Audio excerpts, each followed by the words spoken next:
Yo, what's up? This is your boy Junior, aka Smoking Guns, out here in Tucson, Arizona, representing the Ultimate Fight Club, giving you the latest content in boxing and MMA news that is out. So, tonight's video, we're going to be talking about the Deontay Wilder Tyson Fury fight. And if you guys missed it, damn, that was a friggin' badass fight, man. It was like watching a friggin' movie, dude. It was so many damn ups and downs. It was almost like a friggin' roller coaster ride watching that damn fight, dog. And to tell you the truth, all the fights on the card were friggin' pretty badass, man. But that fight right there, man, I was like, dude, hell yeah, man. Shoot, I had my heart going because I was going for Deontay Wilder. I already knew Tyson Fury going into the fight, dude. The dude is a friggin' great fighter, great boxer, probably one of the most technical boxers in that heavyweight division.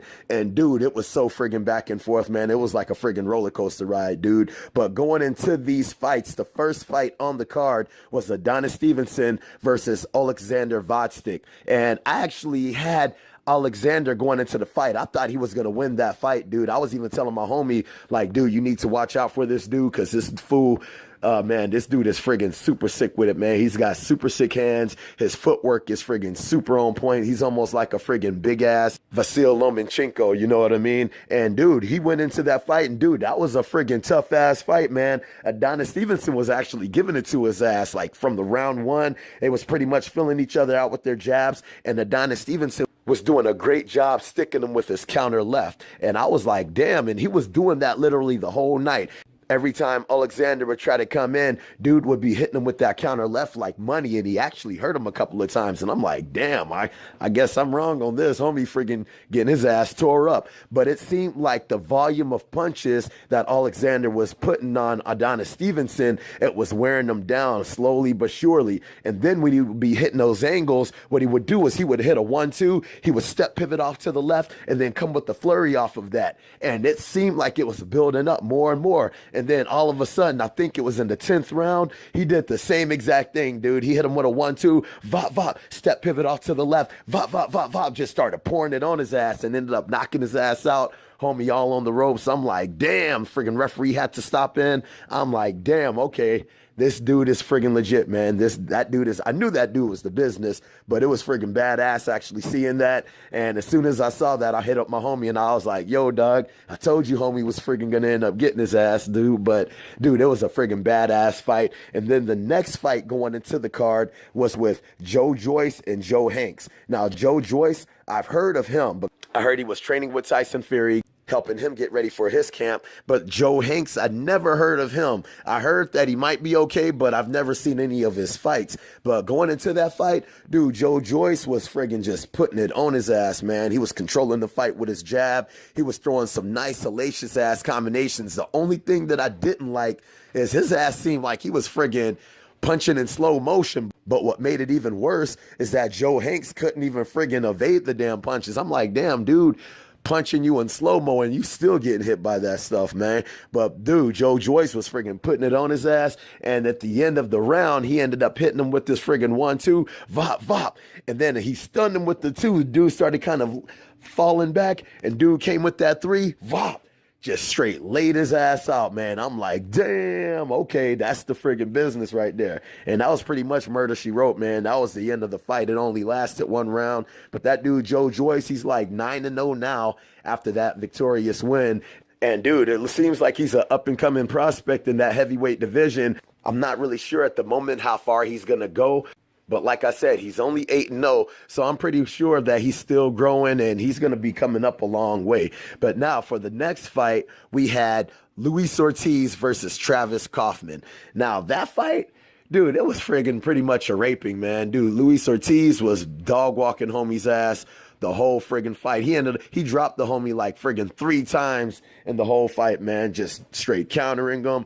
Homie was friggin' scared to exchange. There was this one moment when the dudes tried to stand in the middle of the ring and started pointing at the ring, trying to be hard, and Luis Ortiz just straight charged his ass, and then the homie started running around the ring. I'm like, dude, are you freaking serious? How you gonna act all hard and then start running around the ring, dude? But man, dude, Luis Ortiz straight put a boxing clinic on his ass, man. It was almost like the dude literally didn't know what to do with him. And then in the 10th round, homie ended up getting dropped, and the referee finally stopped it because when he got back up, dude, Luis Ortiz was just friggin' beating the friggin' brakes off of his ass, man. I'm like, damn, homie just friggin' getting straight up head trauma, man. But it was good that the ref stopped it, and it was a good win for Luis Ortiz. And hopefully one of these heavyweights will friggin' step up to fight him and not have to fight Deontay Wilder again, because Deontay Wilder was the only dude that really had the balls to fight him. So I'm pretty sure a dude like Tyson Fury would test his skills up against a dude like that. That would be a friggin' badass fight right there. Now, going into the next fight with Jarrett Hurd and Jason Wellborn. This was actually a friggin' really good fight. Jarrett Hurd, he's a unified champion. He holds the WBA, IBF, and the IBO super welterweight titles. And he went into this fight as a tune-up coming off of a shoulder surgery. And dude, he just wanted to get back on his feet before he ended up fighting the top competition in that welterweight division. And dude, it was a friggin' really good fight. The homie Jason Wellborn, he was really trying to apply the pressure in that first round, really trying to put it on Jarrett Hurd. But after that first round, it was like Jarrett Hurd started trying to find that rhythm. And the one thing that he was doing was he was laying a lot of combinations going to the homie's body. It was like he was trying to break him down. But then going into that fourth round, Jarrett Hurd and Jason Wellborn got into an exchange of punches, and going into the clinch, Jarrett Hurd hit his ass with a 6 to the body.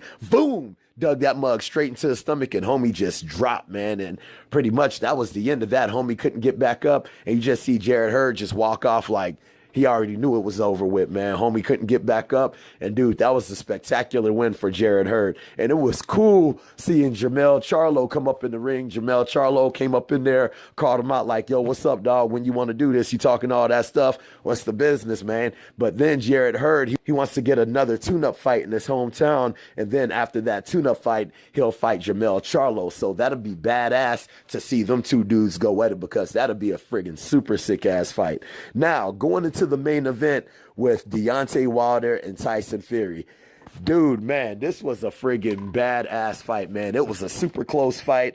And it was really split on a lot of people's scorecards. Like for me, I actually had Deontay Wilder winning the fight. But then when I kind of look at my scorecard that I wrote down, with it being a draw, I really can't be mad with it, because that knockdown in the last round really helped Deontay Wilder rock. For me, that knockdown in the last round is what gave him that fight. But with it being a draw, I'm like, dude, them dudes was both friggin' fighting their hearts out, man. They both had hella grit. Man, it was a friggin' super sick fight. But going into the first round, pretty much I gave the first round to Tyson Fury. They was filling each other out, but Tyson Fury was kind of getting his jab off a little more than Deontay Wilder was. But going into the second, third, and that fourth round, I actually gave those rounds to Deontay Wilder, because Tyson Fury, he really wasn't being that active. He was looking pretty. He had really good showmanship. But to me, he wasn't really active enough to be able to win those rounds. He was throwing some jabs, throwing a few combinations here and there, but he wasn't really landing nothing. And Deontay Wilder, he was getting his jab off more, landing more body shots. He actually bloodied Tyson Fury's nose with the jab. And I thought that he was landing the more effective strikes. But then throughout the next 4 rounds, he was really good landing with the 1-2. His one was super slick, was able to penetrate through Deontay Wilder's guard. It seemed like Tyson Fury started kind of finding his rhythm, dude. Friggin' started landing his combinations on Deontay Wilder, and he was doing a really good job hitting his combinations off and landing the effective strikes. Then going into the 9th round, Tyson Fury went in, was still kind of just doing his thing, hitting his head movement, making Deontay Wilder miss those shots. And then Deontay Wilder ended up friggin' throwing a combination, and Fury went to duck down, and Deontay Wilder hit him with this too. Vop! Hit him right in the temple, knocked his ass straight down, man. That fool went down, and you could tell he was still there, but you could tell that he was friggin' just kind of wobbled from that shot. So when he ended up getting up. Deontay Wilder jumped on his ass, was trying to finish him off, but he wasn't able to finish him off. Tyson Fury was able to fight his way back into that round. And then going into the 10th and 11th round, dude, Tyson Fury just started kind of doing his thing again, starting to find his rhythm, getting off the better combinations, making Deontay Wilder miss. And man, it just seemed like the fight was just going to slip away from Deontay Wilder. I'm like, oh, damn, dog. I'm like, you freaking about to lose this damn fight, man. And then going into that 12th round, Tyson Fury was still doing the same thing, just doing his thing, throwing his combinations, making a miss. And then all of a sudden, you see Deontay Wilder, they go into an exchange, and Deontay Wilder hits him with the 1-2, vop, vop. And then as soon as Tyson Fury started falling, Deontay Wilder hit that 3, vop.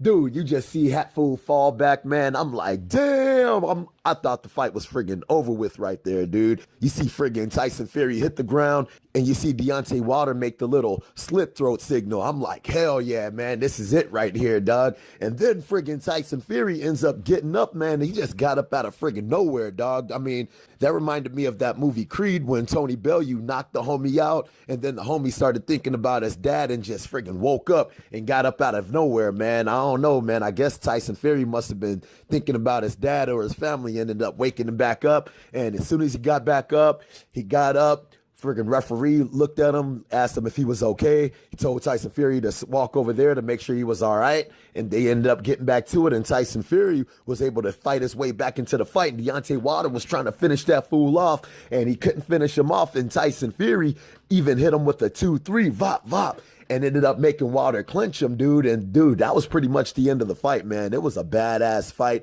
But when I look at my scorecard going into this fight, Deontay Wilder really needed that last round. I could either have it, him winning that fight by him dropping Tyson Fury in the last round, but with it being a draw, dude, you really can't argue with that, man. I could even give it a draw my damn self, man, because, dude, it was a really good fight. The only thing that messed up Tyson Fury from really definitively taking the fight in my eyes is in those early rounds, he wasn't being that friggin' active, man. I don't know what the hell he was doing. He was being the showman, moving, putting his hands behind his back, dancing around and stuff like that. But if he would have been throwing those combinations and getting into his rhythm like he did in those middle rounds, dude, he would have really took off with that fight, man, because in those middle rounds, dude, I damn near gave him every round going up until the 9th round, and he just started having his way with Deontay Wilder with his boxing ability, man. That dude is like one of the most technical boxers in that heavyweight division, hands down. But, dude, it was a great fight. You got to give your hats off to both of these dudes, man. These dudes came to fight. They put on a great show. And, man, I really can't wait for the rematch, man. I hope these dudes get a rematch soon. The way that both of them were talking, I'm not really sure they're going to do a rematch so soon. Tyson Fury, he was more wanting to just kind of chill, do his thing for a little bit. And even Deontay Wilder was just kind of like, man, shoot this, whatever.